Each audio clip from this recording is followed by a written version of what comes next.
नमस्कार। स्वादिष्ट थाली अपनी नई रेसिपी के साथ तैयार है। आज की रेसिपी है च्यवनप्राश। बाजार में मिलने वाले च्यवनप्राश में बहुत सारी आयुर्वेदिक जड़ी बूटियों का मिश्रण होता है, लेकिन यहाँ जो च्यवनप्राश हम बनाएंगे उसमें सिर्फ उन्हीं सामग्रियों को मिक्स करेंगे जो हमें सुविधानुसार प्राप्त हो सकें। घर पर बनने वाले ये च्यवनप्राश भी स्वास्थ्य के लिए बहुत ही गुणकारी होगा। च्यवनप्राश बनाने की विधि को हम 3 अलग अलग स्टेप्स में डिवाइड कर लेंगे। तो चलिए अब हम फर्स्ट स्टेप के इंग्रेडिएंट्स और प्रोसेस देखते हैं। आंवला 2 किलो, देसी घी 200 ग्राम, चीनी 1 किलो, गुड़ आधा किलो, फिटकरी पाउडर 1 से 1.5 चम्मच। च्यवनप्राश के लिए आंवला लेते समय इस बात का ध्यान रखेंगे कि सभी आंवले लगभग एक ही साइज के हों और उनमें बहुत ज़्यादा दाग धब्बे न पड़े हों।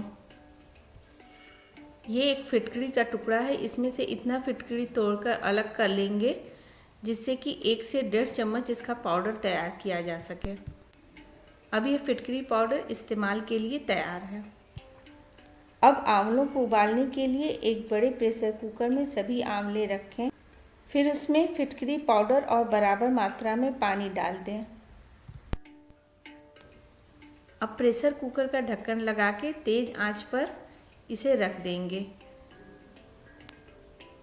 जब एक विसल हो जाए तब आंच धीमी कर देंगे और करीब 15 से 20 मिनट इसे धीमी आंच पर पकाएंगे, फिर फ्लेम ऑफ कर देंगे। थोड़ी देर बाद प्रेशर कुकर का ढक्कन खोलकर आंवले को एक बड़े जालीदार बर्तन में रखकर उसका पानी छान लेंगे। अब ये आंवला बिल्कुल सॉफ्ट हो गया है, इसे हाथ से मसलकर सारे बीज निकाल लेंगे। उसके बाद आंवले के गूदे को अच्छी तरह से मैश करके अलग रख लेंगे। अब एक लोहे की कढ़ाई लेंगे और उसमें 200 ग्राम देसी घी डालकर अच्छी तरह से गर्म करें। फिर उसमें मैश किया हुआ आंवले का गूदा डालकर भून लें। आंवले के गूदे को पानी सूखने तक भूनेंगे। जब इसका पूरा पानी अच्छी तरह से सूख जाए तब इसमें 1 किलो चीनी मिक्स करेंगे। चीनी घुलने तक आंवले के गूदे को पकाएंगे। उसके बाद आधा किलो गुड़ लेंगे और उसके छोटे छोटे टुकड़े करके आंवले के गूदे में मिक्स कर देंगे। इसे भी अच्छी तरह से पकाएंगे। च्यवनप्राश लोहे की कढ़ाई में बनाने से इसमें आयरन की उपलब्धता भी हो जाती है। च्यवनप्राश बनाने के तीनों स्टेप्स में से हमारा फर्स्ट स्टेप कंप्लीट हो गया है। तो चलिए अब सेकेंड स्टेप्स के इंग्रेडिएंट्स और प्रोसेस देखते हैं। कद्दूकस किया हुआ नारियल, बारीक कटे हुए काजू, किशमिश, बारीक कटे बादाम, कटा हुआ मखाना, अखरोट के टुकड़े, मुनक्का, कटा हुआ छुआड़ा। मुनक्का का बीज निकालकर उसके टुकड़े कर लेंगे और छुआड़ा का भी बीज निकालकर उसके भी छोटे छोटे टुकड़े कर लेंगे। इन सभी सामग्री की मात्रा 1 से 2 छोटे चम्मच रख सकते हैं। हल्दी पाउडर 1 छोटा चम्मच, सौंठ 2 छोटे चम्मच, नमक 1 छोटा चम्मच, तुलसी की पत्तियां 10-12, अदरक के टुकड़े 1 छोटा चम्मच। अब अदरक और तुलसी को दरदरा पीसकर एक बाउल में अलग रख लें। मुलैठी 25 ग्राम, पीपर 25 ग्राम। मुलैठी और पीपल को सीलबट्टे पर एक एक करके कूट लेंगे और फिर उसे मिक्सर में डालकर सूखा पाउडर तैयार कर लेंगे।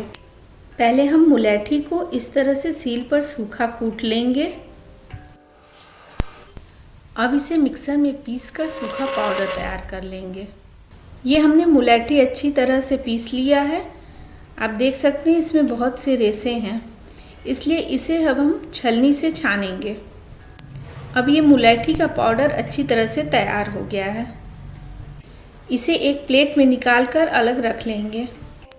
अब मुलैठी की तरह ही पीपल को भी हम सील पर सूखा कूटेंगे और फिर इसे मिक्सर में डालकर पीस लेंगे। अब ये पीपर का पाउडर भी हमारे पास तैयार हो गया है।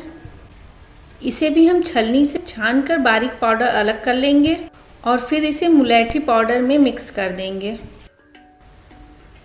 अजवाइन 1 छोटा चम्मच, मंगरेल 1 छोटा चम्मच, छोटी इलायची 1 छोटा चम्मच, लौंग आधा छोटा चम्मच, जावित्री आधा छोटा चम्मच, जायफल आधा छोटा चम्मच, दालचीनी के टुकड़े आधा छोटा चम्मच, पोस्ता दाना 1 छोटा चम्मच, काली मिर्च के दाने 1 छोटा चम्मच। अब इन सभी मसालों को भी मिक्सी में डालकर बारीक पीस लेंगे।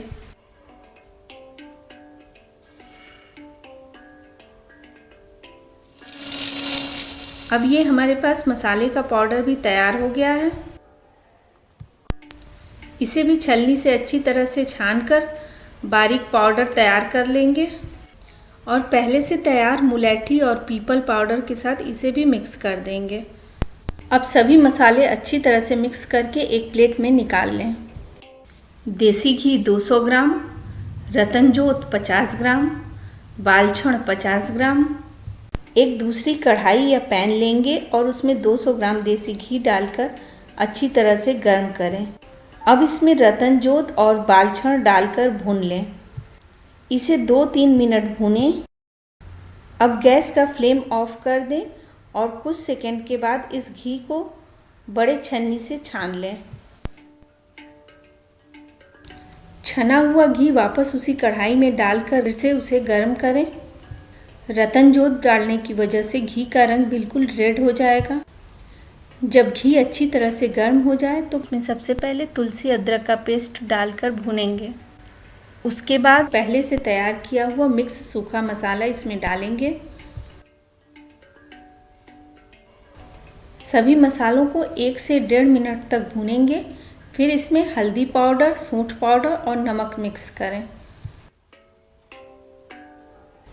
अब हम इसमें सभी सूखे मेवों को मिलाएंगे।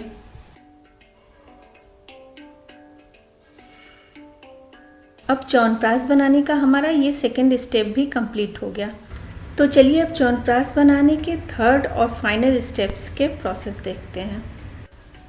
शहद 100 ग्राम, केसर 1 छोटा चम्मच।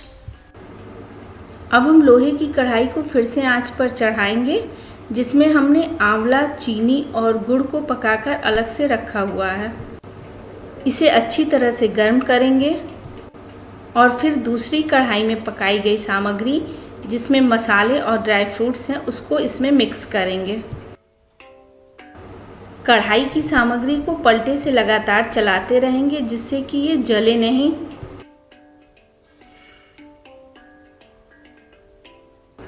जब सभी सामग्री अच्छी तरह से पक जाएगी तब हम इसमें शहद डालकर उसे भी अच्छी तरह से मिक्स करेंगे।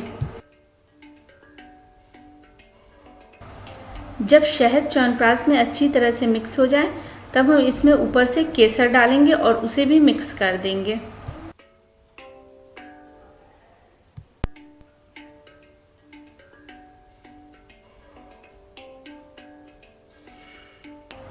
तो लीजिए, सेहत से भरपूर घर का बना हुआ च्यवनप्राश तैयार है। च्यवनप्राश बनाने में बहुत सी सामग्री का इस्तेमाल होता है और इसमें समय भी थोड़ा ज़्यादा लगता है, लेकिन यह पूरी तरह से स्वास्थ्यवर्धक है। बाजार से खरीदे गए च्यवनप्राश में कौन सी सामग्री पड़ी है और कितनी मात्रा में पड़ी है या फिर उससे हमें क्या फ़ायदा मिलेगा, यह सिर्फ हम उसके रैपर पर पढ़कर जान पाते हैं। परंतु यदि आप घर पर यह च्यवनप्राश बनाते हैं तो आप अपनी आंखों के सामने इस औषधि युक्त च्यवनप्राश की शुद्धता को देख सकते हैं और इसके पौष्टिक गुणों से भी आप वाकिफ़ हो जाएंगे। तो फिर आप सब भी इस च्यवनप्राश को अपने घर पर बनाएं और अपने अनुभव हमारे साथ शेयर करें। मेरी रेसिपी कैसी लगी कमेंट बॉक्स में अपनी राय ज़रूर दें और मेरी अन्य रेसिपी जानने के लिए मेरे चैनल को सब्सक्राइब करें। धन्यवाद। जल्दी मिलेंगे नई रेसिपी के साथ।